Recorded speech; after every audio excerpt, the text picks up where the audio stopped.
নমস্কার বন্ধুরা, আজ আমি পাবদা মাছের একটা রেসিপি শেয়ার করব। প্রথমে পাবদা মাছটা ভালো করে ধুয়ে হলুদ লবণ দিয়ে মেখে নিতে হবে। কড়াইয়ে তেল গরম হলে এর মাঝে কালো জিরে ফোড়ন দিয়ে দিব পেঁয়াজ কুচিটা ব্রাউন কালার হওয়ার আগ পর্যন্ত ভেজে নিতে হবে। ব্রাউন কালার হয়ে আসলে এর মাঝে দিয়ে দেব হলুদ গুঁড়ো, মরিচ গুঁড়ো, জিরে বাটা আর দেব সামান্য পরিমাণ জল দিয়ে মশলাটা ভালো করে মিশিয়ে নিব। মশলাটা মিশানো হয়ে গেলে এর মাঝে দিব পরিমাণ মতো লবণ, ধনে গুঁড়ো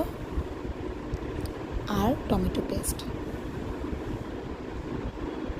দিয়ে মশলাটা কষাতে হবে। কষানোর প্রায় হয়ে আসলে এর মাঝে দিয়ে দিব মাছগুলো।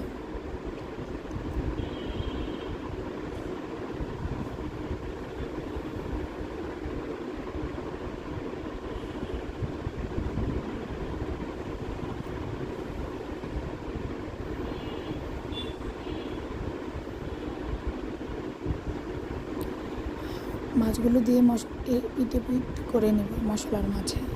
তো 2 মিনিটের জন্য আমি ঢেকে দেব।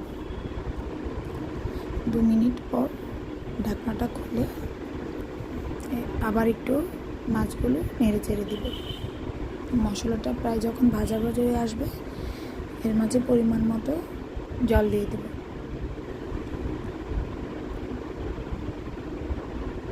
আর দিয়ে দিব কয়েকটা কাঁচামরিচ ফালি দিয়ে নেড়ে চেড়ে আবার 2 মিনিটের জন্য ঢেকে দেব। 2 মিনিট পর ঢাকনাটা খুলে আমি যতটুকু পরিমাণ ঝোল রাখতে চেয়েছিলাম ততটুকু ঝোল রেখে দিয়েছি। আর দিয়েছি কাঁচা সরিষার তেল।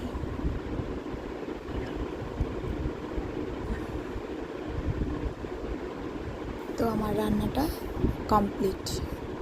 তো বন্ধুরা, রেসিপিটা আপনাদের কেমন লেগেছে লাইক, কমেন্টস আর শেয়ার করতে ভুলবেন না। আমার তো খুব দারুণ লেগেছে, তো আপনারা এটা ট্রাই করে দেখতে পারেন। আর ভিডিওটি শেষ পর্যন্ত দেখার জন্য আপনাদের অনেক ধন্যবাদ। ভালো থাকবেন সবাই।